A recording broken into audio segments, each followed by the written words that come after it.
Muslim al-ahya min al-masyhur lil Fatihah.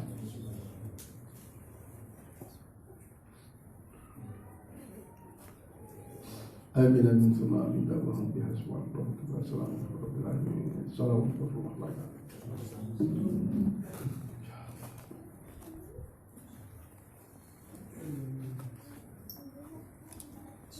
Assalamualaikum warahmatullahi wabarakatuh.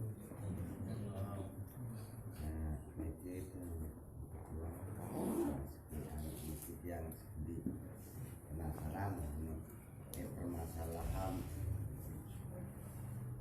di mana orang kafir ini adalah salah satu daripada kadang-kadang dalam cerita ataupun udah termasuk mendunia lah cerita ini, bahwa orang-orang kafir itu bisa menciptakan sesuatu yang dalam bentuk prakteknya itu bisalah dia munculkan dalam bentuk realita.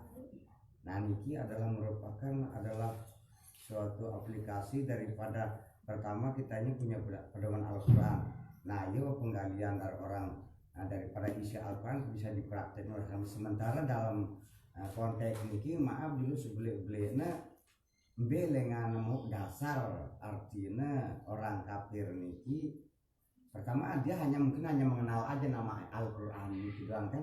Nah, dalam bentuk isinya karena mereka tidak pernah baca dan sebagainya, apakah dalam bentuk hanya sifat pengetahuan secara teknologi atau bagaimana, sehingga dari praktek Al-Quran apakah dia kayak bahasan tunggu atau dari para ulama dia dengar tunggu sehingga niki bisa dia ciptakan suatu keberadaan sesuai dengan cerita-cerita seperti menciptakan itu dan ini, sehingga muncullah sesuatu yang betul-betul bagus yang bisa dinikmati oleh dunia dan sebagainya. Di cerita niki adalah diciptakan oleh orang kafir dan ini adalah merupakan salah satu daripada isi Al-Quran. Nah, yang bingung menjadi niki, nah itu kira-kira dalam konteks niki apakah niki dia dulu Al-Quran bagaimana nih sehingga dalam praktik bisa dia munculkan dalam bentuk bukti gitu lah dari isinya niki yang kedua.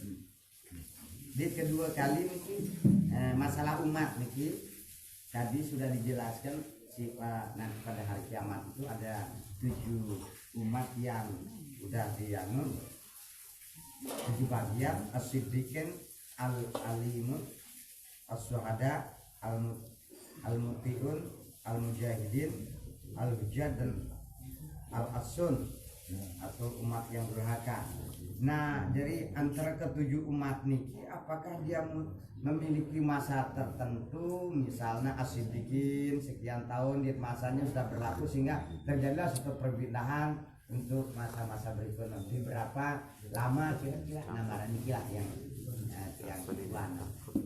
Ya, assalamualaikum warahmatullahi wabarakatuh. Assalamualaikum warahmatullahi wabarakatuh. Memang kan manusia ini arah yang berangkat melalui pikiran para filosof. Para filosof ini mencari inspirasi, mencari ilham dengan mujahadah tafakur.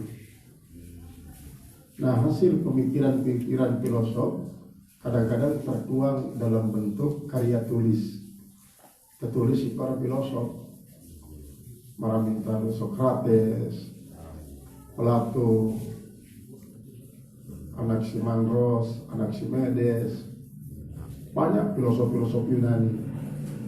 Pemikiran-pemikiran ini adalah tanpa melihat kitab suci, baik dari kitab suci situr di para Nabi Rasul lain atau siturunan di Nabi Musa, Nabi Isa dan Al-Quran. Sehingga hasil karya para filosofnya ia jadi rujukan para ilmuwan. Jadi kan di dunia ini para ahli pikiran, para ilmuwan. Ilmuwan adalah orang yang mempraktikkan hasil pikir. Sehingga dengan barat, ya begini, bisa jadi ahli pikir, bisa jadi ilmuwan untuk mempraktikkan. Nah, kemudian si kedua memang adalah ahli kitab. Ahli kitab isi mengkaji kitab-kitab klasik siturunan di para Nabi Rasul silai, mulai dengan Sufi Ibrahim sampai kepada kitab Injil. Jarang terungkap sehingga banyak hal-hal isi di dalam Al-Quran terungkap di dalam kitab-kitab Injil, kitab Taurat. Nah, ia pelajari ini sehingga tidak sekedar jadi pelajaran ilmu doang, lagu praktikannya, mulai dengan penelitian, teliti bermacam-macam. Kan metode si Gunayang sedang barat biasa adalah metode trial and error. Trial and error adalah coba lagi. Si minat pesawat pertama kali kan, ia sendiri sih keber dengan naik gunung. Sampai nepolak berkali-kali, nepolak naik, nepolak gimana lagu dia jadi sampai tahu minat pesawat. Nah, untuk menciptakan pesawat pertama, ia arah terungkap di dalam kitab Injil, terungkap dalam kitab Taurat, terungkap balik di dalam Al-Quran. Sehingga hasil penelitiannya boleh jadi tidak terlandasi langsung dengan ajaran Al-Quran, lalu terlandasi atas hasil pikir daripada filosof dan kitab-kitab klasik sebelum Al-Quran. Nah, apabila terbandingan, ternyata cocok aja Al-Quran, karena memang kan kitab suci ini selakunya yang memiliki ajaran pada, kemudian arah tambahan-tambahannya kemudian turun arah tambahannya sedikit arah di dalam kitab selain kitab sebelumnya tak arah, karena sesuai dengan kehidupan umat manusia, sehingga banyak terungkap dalam Al-Quran, jadi terungkap di dalam kitab sejeluan, baik menyangkut masalah ibadah ataupun menyangkut masalah muamalah, karena selaku kitab suci ini nyangkut ibadah dan muamalah, karena untuk kepentingan tugas sebagai khalifatullah dan sebagai abidullah. Nah, tugas sebagai abidullah ini akan sangat bertambah kesempurnaannya apabila ditunjang oleh tugas sebagai khalifah. Misalnya kita berhaji, mulai angkatan tahun 1012 lah, atau tahun 700-an, masih lanjut Mekah dengan Lombok ngadu kapal layar, perahu layar kedua. Ngone jadi kapal api nu api wah sudah belain si bahan bakarnya batu bara. Iya sih, dengan Lombok datang Mekah sampai 6 bulan dia mau datang. Ulik 6 bulan, ulik jadi waliullah.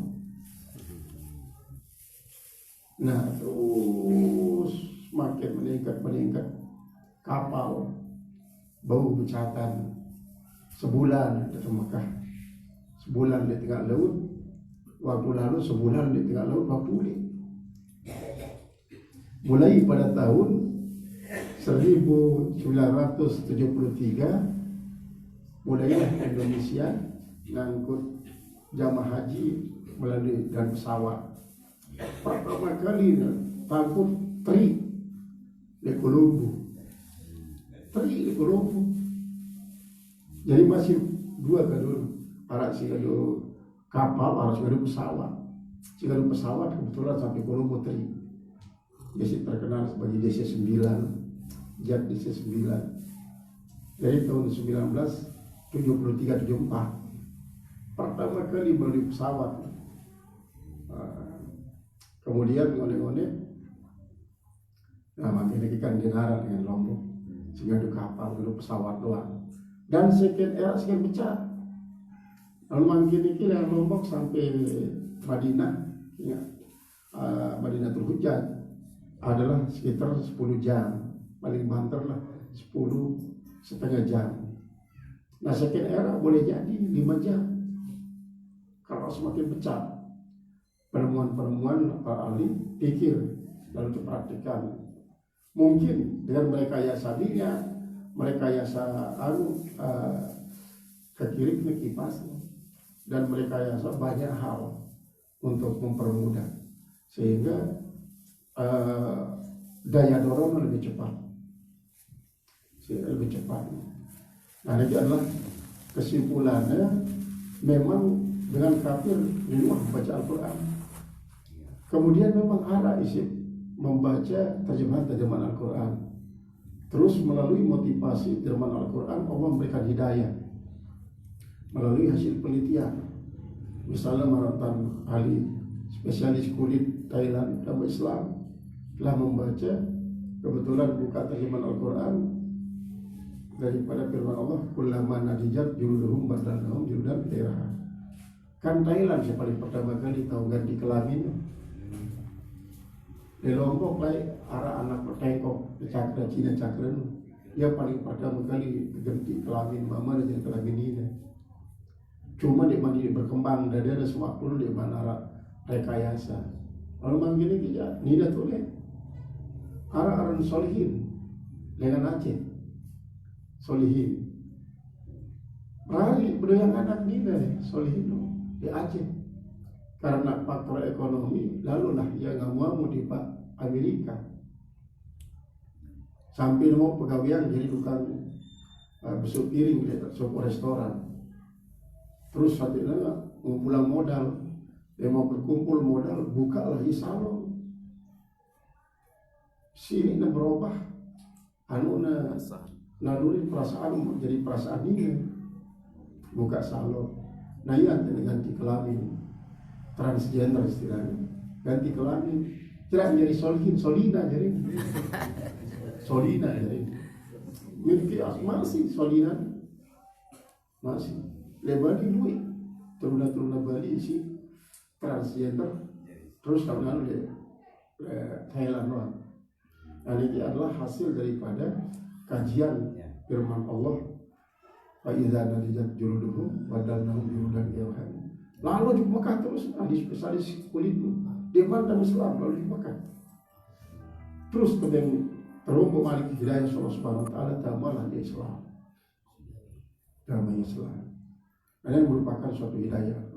Dan adapun klasifikasi umat Muhammad sepitu macam dia umat seluruhnya. Umat Muhammad itu harus sepitu daripada masa dia hidup masa berbeda selalu. Artinya dalam masa terus bercampur dari tahun ke tahun. Mungkin di tahun pertama mulai Arab masih termasuk dalam kategori sipitu itu sampai kepada mendekati hari kiamat Arab sipitu klasifikasi sipitu golongan. Jadi dia berarti masa sedikit dia lalu ya campur suku masa hanya berbeda-beda kan ya karena beda pegawaian hasil pegawaian lah yang menentukan. Bismillahirrahmanirrahim. Assalamualaikum warahmatullahi wabarakatuh. Jadi masih terkait dengan permasalahan bentuk bumi ini ya. Saya mencoba mencari beberapa kali juga dalam beberapa tafsir seperti Murabul Bait atau tafsir Jama tentang bentuk bumi yang masih kita yakini berbentuk bulat atau segala planet itu rata-rata bentuknya bulat. Mungkin Mami telah menemukan ada hadis yang bisa menunjukkan bahwa memang bentuk planet bumi itu adalah bentuknya bundar atau bulat. Karena selama ini yang ditegaskan dalam tafsir-tafsir itu hanya peredarannya saja, tidak berbentuk bulat. Karena belum bisa jadi sekalipun tidak bulat atau bundar, maka sesuatu itu bisa berputar. Mungkin bisa persegi 3, bisa persegi 5 atau yang lainnya. Nah, jadi karena saya belum menemukan bahwa ada hadis yang bisa menerangkan tentang hal itu, maka mungkin mindset manusia ini masih terbentuk oleh pemikiran-pemikiran orang-orang barat bahwa hal itu adalah bundar dan bulat. Dan kita mencoba bahwa di manakah akhir daripada bumi yang memang dikatakan bulat itu. Kalau memang kita ke barat, di mana akhirnya? Kalau memang kita ke timur, di mana akhirnya? Belum ada yang bisa membuktikan tentang hal itu. Kemudian yang kedua adalah saya ingin menanyakan tentang berapa rukun yang ditinggalkan oleh seorang makmum sehingga diperbolehkan untuk menambahkan satu rakaat ketika sholat Jumat atau bahkan menggantinya dengan sholat zuhur. Terima kasih. Assalamualaikum warahmatullahi wabarakatuh. Assalamualaikum warahmatullahi wabarakatuh. Rasulullah pernah mengatakan antum a'lamu bi umuri dunyakum. Kalian yang tahu tentang urusan dunia kalian. Maka justru kalimat terakhir berikutnya, di mana ujungnya kalau dia benar? Justru di mana ujungnya kalau tidak benar? Kalau benar justru tidak punya ujung. misalnya kan terus adapun kalau dia datang seperti kitabnya ada ujungnya, kan, ada ujungnya. Mereka dengan barat nimbrah itu pasti ya bawaannya. Adapun kalau dia mundur justru disitulah tidak ada ujung. Nah nanti apabila kita berjalan dari sini ke timur, pasti kita akan kembali dari barat di sini juga akhirnya, karena dia tidak berujung. Nah adapun kata bundar ini tidak mutlak seperti bola. Di dalam ilmu mantek sendiri katakan apa? Arah dalam ilmu mantek coba kita. Apa ini? Dalam berbicara masalah ilmu zon. Ilmu kan ilmu dua, ilmu yakin dan ilmu zon. Nah ilmu zon, arah ilmu yakin mutabikun lil khabar, arah ilmu zon apa ilmu yakin dia mutabik lil khabar, lil waqi maksudnya. Kemudian yang tiga adalah ilmu zon al mutabik lil waqi dan ilmu zon gair mutabik lil waqi. Terus ada izan ilmu nas bi annal ardo karratan gair mutabik lil waqi. Kalau begitu manusia yang menyangka bumi ini mabsutatan gair mutabik lil waqi, tidak sesuai dengan kenyataan. Tidak sesuai dengan kenyataan. Nah adapun bundar itu tidak mutlak bundar kayak bola. Boleh jadi kayak marak seluruh, ini nama buat pace, ini nama kosong punti, ini nama truk, pokoknya berbentuk marak buah, selapu buah ini, planet ini maksudnya, selapu planet ini ngumbe gambaran macam buah si arah di bumi, sekenalah gambaran bentuk planet. Nah adapun bentuk bumi, arah imarani marak bentuk buah pace. Buah paci kan dia bulat, lagu ia bulatnya kayak botol, boleh ringi-ringi, arah unsur biru dengan kayak barang buah paci yang tidak mutlak, mutlak kayak jeruk atau kayak bulat. Nah, kemudian apabila makmum meninggalkan atau tertinggal, pertama kan lamun dia mau rukuk kanca imam, maka ialah isi menyempurnakan satu rakaat.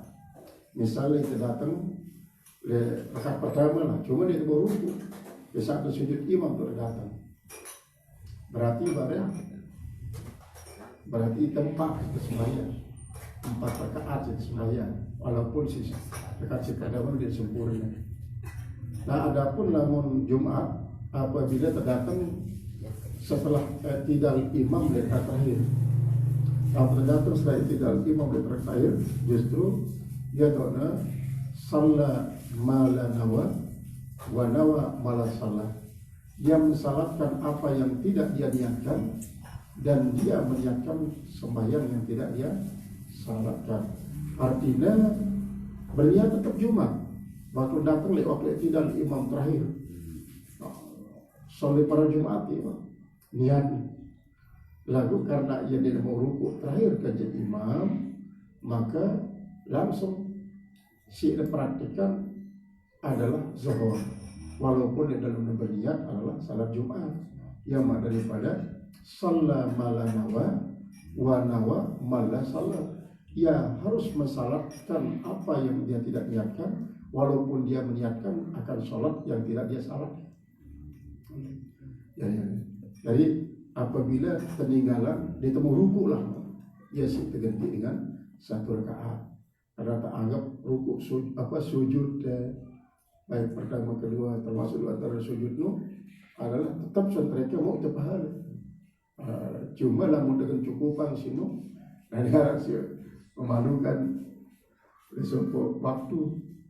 sampai waktu nasi berjemput waktu nanroh kebetulan rakaat terakhir kalau datang sembahyang isya rakaat terakhir akhirnya kan jam asilinan tokol udah sholat akhir ya uyang Buyut 4 rakaat. Maleang, Baru masalah. Maleang. Gila guru kan terjadi ya.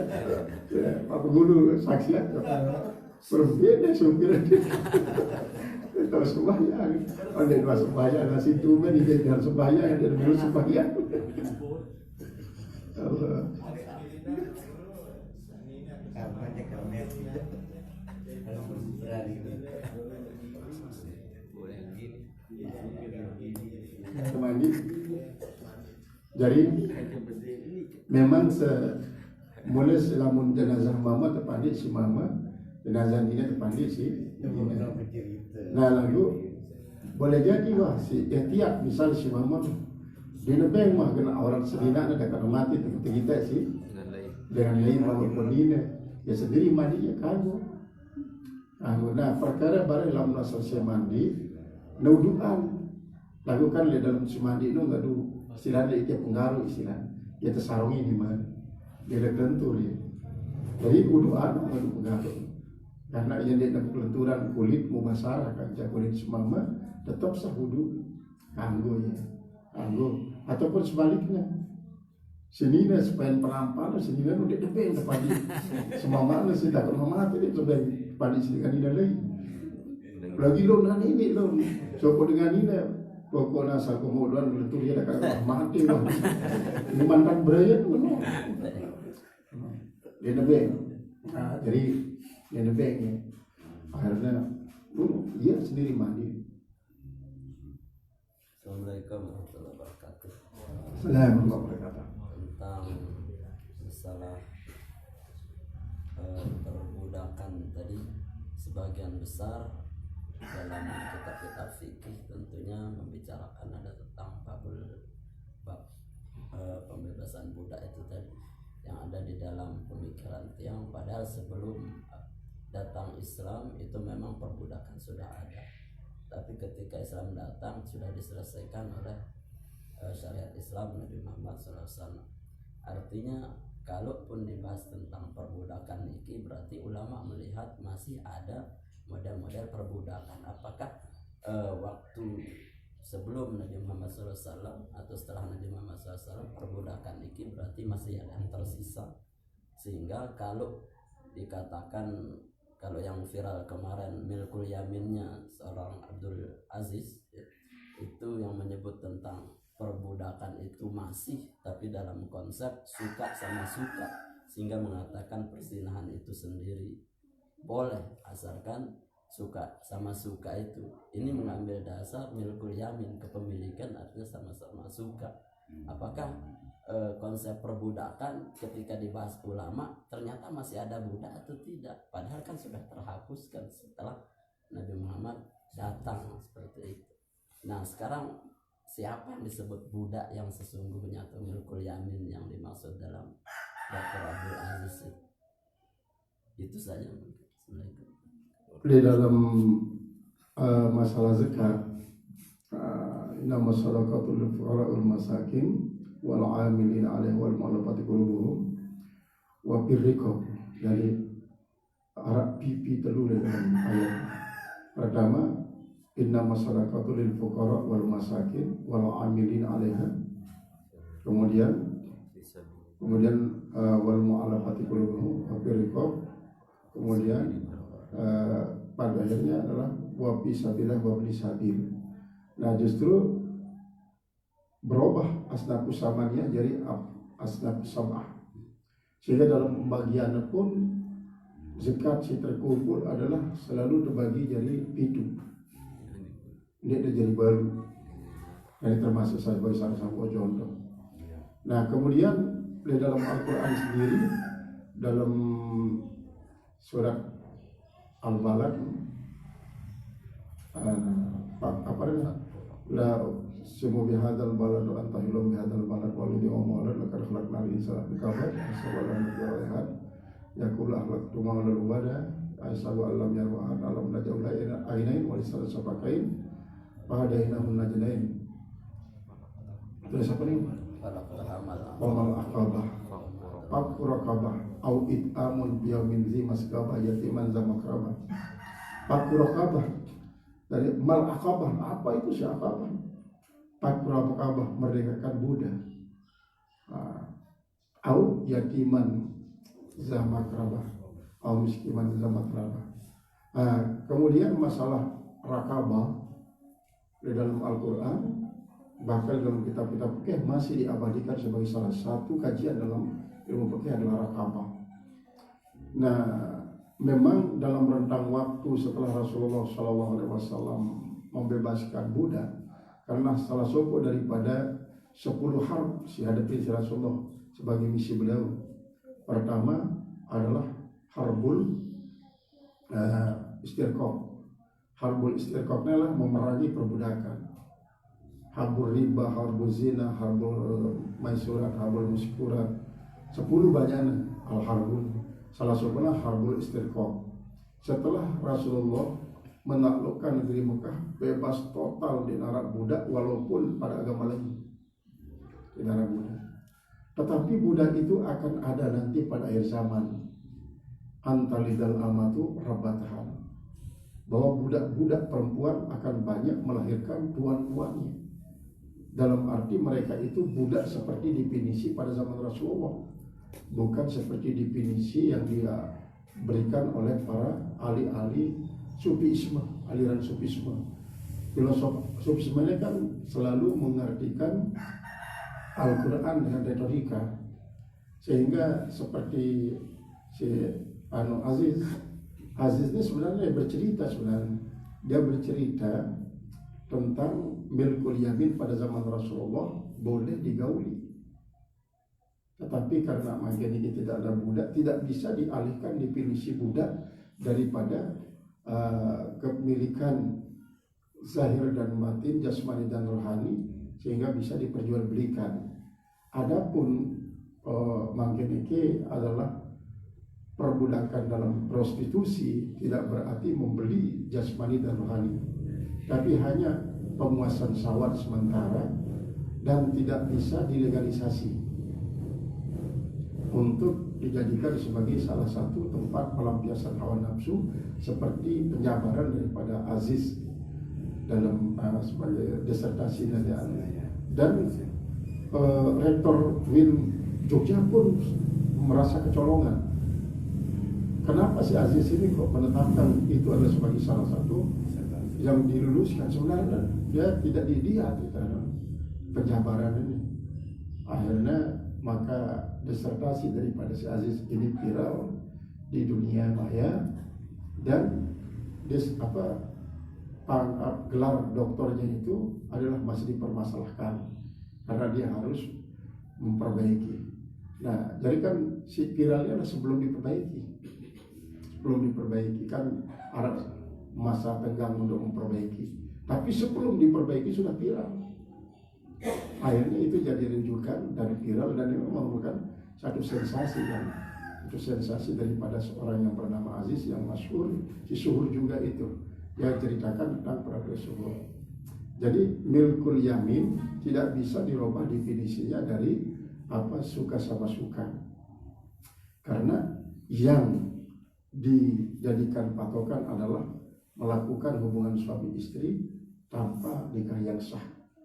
Jangankan dia itu tanpa pernah akad nikah dengan salah satu bentuk akad ijab kabul yang dilegalisasi oleh Mazhabul Arba'ah, sedangkan dia keliru saja caranya nikah, misalnya keliru wali, itu tetap dikatakan dia zina. Apalagi kalau hanya sekedar nanti kalau suka bersama istri orang, itu akan membawa pernyataan yang sangat keliru untuk diperhatikan. Oleh sebab itu tugas daripada para tuan guru, para ulama, para ustaz untuk bisa meluruskan semacam ini sehingga tidak jadikan sebagai satu alasan. Sebab seliberal apapun manusia Indonesia ini masih tetap menghargai bahwa yang nikah itu merupakan salah satu wadah untuk bisa menghalalkan yang haram itu. Nah, jadi itulah sebabnya ada jihad. Pada saat inilah jihad ditempatkan dalam bentuk mempertahankan kebenaran yang benar, bukan berarti mengusahakan sesuatu yang haram menjadi benar dengan cara yang tidak dilegalisasi oleh syariat agama. Nah, kesimpulannya bahwa milkul yamin tidak bisa dimasukkan dalam kategori budak. Nah, tetap budak itu adalah hasil tawanan perang. Hasil tawanan perang ini kalau tidak mampu ditebus oleh warganya, oleh negaranya, maka itulah yang dijadikan budak. Telah diklaim menjadi budak boleh diperjualbelikan. Kalau sudah istibro 2 kali boleh dijadikan sebagai gundi. Boleh disebutkan, tapi bukan sebagai posisi istri. Nah, itulah kalau dia melahirkan menjadi umul walad. Nah, nanti pada akhir zaman umul walad ini kan banyak umul walad itu. Itulah tempat berlakunya antalidal amatur batha. Nah, kemungkinan nanti dengan pesatnya pertumbuhan perekonomian di negara-negara Arab, makin ini akan merambah seluruh dunia. Akan terjadilah peperangan yang akan dilegalisasi adalah peperangan antar agama. Kalau peperangan antar etnis, lalu itu untuk mengakibatkan terjadinya tawanan, itu masih bisa ada bantuan dari negara lain untuk bisa bebaskan tawanan ini supaya tidak jadikan sebagai budak dengan apapun caranya. Karena dunia pun sudah membuat suatu peraturan tidak boleh ada perbudakan manusia terhadap manusia. Sudah ditentukan PBB.